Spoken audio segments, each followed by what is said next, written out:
ဒီနေ့ဒေါ်နယ်ထရန့်ကိုသတင်းထောက်တွေကမေးလိုက်တဲ့ဟာကိုဒေါ်နယ်ထရန့်ကနေပြောလိုက်တာအဲ့ဒါကိုကျမမြန်မာလိုနားလည်လွယ်အောင်ရှင်းပြပါမယ်အဲ့ဒါဘာပြောလဲဆိုလို့ရှိရင်သတင်းထောက်တွေကဒေါ်နယ်ထရန့်ကိုအပြစ်ကရဆက်လက်ပြီးသွားပြီလေနော်အခုဆိုရက်ပေါင်း60လက်ရှိလာပြီအဲ့ဒါကိုအီရန်ပြန်ချမှာလားတဲ့သူပြန်ချမှာလားလို့မေးတော့ဘာပြောလဲဆိုအဲ့မှာဒေါ်နယ်ထရန့်ကလေ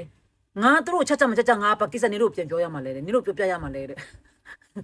မိုက်တယ်နော်သူနည်းနည်းလေးစိတ်ထဲမှာပြီးတော့ဗာပြောရဆိုငါတဲ့တိတ်မပြောနေဘူးငါပြောနေတာမဟုတ်ဘူးနော်တဲ့ငါကြည်လည်းမကြည်တတ်ဘူးတဲ့ဘာဖြစ်လို့လဲဆိုရင်အီရန်ကနေပြီးတော့မှသူတို့ကိုအစ်စ်တင်ပြလာတဲ့တောင်းဆိုချက်တင်ပြချက် proposal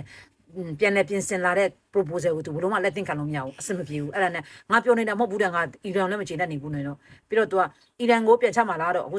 ခဏနားထားတာပေါ့နော်ဒီရက်ဒီမှာအဲ့ဒါကိုချတော့မှာလားလို့မျိုးတော့ငါချက်ချက်မချက်ချက်ငါပါကစ္စတန်နေတို့ပြန်ပြောရမှာလဲတဲ့နင်တို့ပြောပြရမှာလဲပေါ့ဆိုရယ်နော်အဲ့တယောက်ကလည်းပြီးတော့နောက်တစ်ခုက US လွတ်တော်မှာ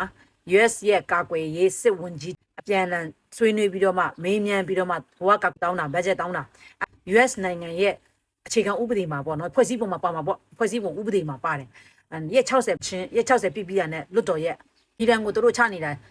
ပေါ့နော်အီရန်နဲ့ဖြစ်နေကြတာချနေကြတာကရက်60ပြည့်ပြီးတော့နောက်မှာအခုတော့ပြစ်ကရက်ဆက်ပြီးတော့ညင်လိုက်တာအဲ့ဒါကကျတော့ရက်60အထိကတမဒတယောက်တည်းနဲ့သူကသူတော်ကိုက်ခွင့်ရှိပေမဲ့အခုကကျတော့ထပ်ပြီးတော့မှဒီပွဲကိုဘယ်လိုလုပ်ရမလဲဆိုတဲ့ဟာကလွတ်တော်ရဲ့အတီးပြုအမိန်လို့တယ်အဲ့ဒီအတွက်ချက်ကိုလွတ်တော်မှာတို့အခြေတင်ဆွေးနွေးနေတယ်အငင်းခုံနေပေါ့နော်အငင်းခုံနေဖြစ်နေကြတယ်အဲ့ဒါနဲ့ပတ်သက်ပြီးမှအမလဲဘယ်လိုဖြစ်ခွင့်ရှိမလဲဆိုတော့လွတ်တော်ကဘာမှအတီးမပြုတ်သေးဘူးနော်တီးပြုတ်ပြီလားတီးတဲ့လူများကျမကတော့အခုချိန်ထိတီးရတော့မပြုတ်သေးဘူးအကေးပေါင်းနေကျမရဲ့ followers တွေကျမကိုကြည့်ကြတဲ့လူကလေအရန်တော်ကြတာကျမအရန်အဲ့ဒါအရန်သဘောကျတယ်တခုခုဆိုရင်တို့တိတဲ့ဟာတွေဆိုရင် comment မှာပေးခဲ့ကြတယ်အခုလည်းအတီးပြုတ်ပြီးမှတကယ်ချနေပြီလားဘလို့ခွင့်ပြုလိုက်လဲဒေါ်နယ်ထရန့်တို့ကချခွင့်ရတော့မှာလားဆိုတဲ့ဟာကိုတီးတော့သူများကျမရဲ့ comment မှာပေးပြီးခဲ့ကြပါ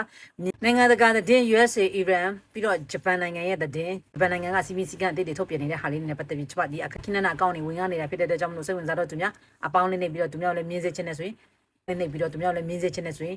ဒီနာအများလေးနဲ့ရှက်ပေးကြပါအားလုံးပဲအဆင်ပြေကြပါစေ bye bye